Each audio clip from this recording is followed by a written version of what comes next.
دوستو اللہ تعالیٰ نے تمام مسلمانوں پر روزے فرض کیے ہیں۔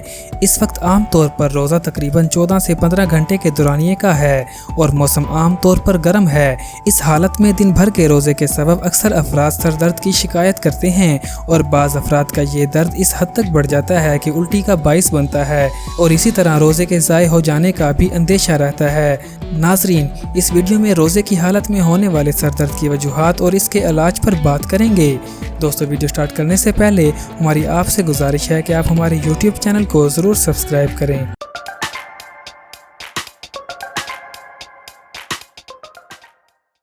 روزے کی حالت میں سر درد کی علامات۔ ناظرین، روزے کے باعث ہونے والے سر درد ماتھے کے سامنے والے حصے کی جانب ہوتا ہے۔ اس میں عام طور پر ہونے والے درد کی طرح دھمک نہیں ہوتی ہے، مگر مائیگرین کے مریضوں کے سر میں ہونے والا یہ درد بہت شدید ہوتا ہے۔ اس کے علاوہ عام طور پر جو لوگ بار بار عام زندگی میں بھی سر درد کے شکار ہوتے ہیں، ان کے سر میں روزے کے باعث ہونے والے سر درد کے امکانات زیادہ ہوتے ہیں۔ روزے کی حالت میں سر درد کی وجوہات۔ ہائپوگلائسیمیا۔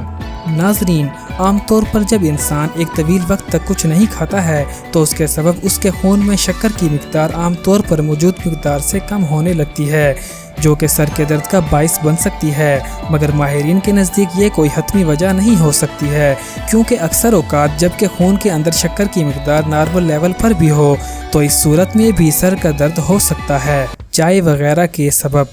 ناظرین، اکثر لوگ جو کہ چائے پینے کے عادی ہوتے ہیں یا پھر کسی اور قسم کا نشہ کرتے ہیں جیسے تمباکو، سگریٹ نوشی وغیرہ، مگر روزے کے سبب وہ ایک طویل وقت تک چائے وغیرہ نہیں لے سکتے ہیں۔ اس وجہ سے ان کے جسم میں کیفین کی کمی واقع ہو سکتی ہے اور یہ کمی بھی سر درد کا باعث بن سکتی ہے۔ پانی کی کمی کے سبب۔ ناظرین، 14-15 گھنٹے تک پانی نہ پینے کا سبب انسان کے جسم میں پانی کی کمی واقع ہو سکتی ہے، کیونکہ جسم میں پانی کی کمی کا سبب نائٹروجنی مادوں کی شرح میں اضافہ ہو سکتا ہے، جو کہ سر درد کا باعث بھی بن سکتی ہیں۔ مگر روزے کے سبب سر درد کی وجوہات کے حوالے سے اب تک ماہرین حتمی طور پر کچھ بھی کہہ سکنے سے قاصر ہیں اور صرف مفروضات کی بنیاد پر نظریات پیش کر رہے ہیں۔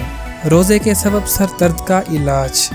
ناظرین، اس سر درد سے بچنے کے لیے سب سے پہلے چائے وغیرہ اور اس جیسے دوسرے نشوں سے رمضان سے پہلے ہی جان چھڑا لینی بہتر ہوتی ہے۔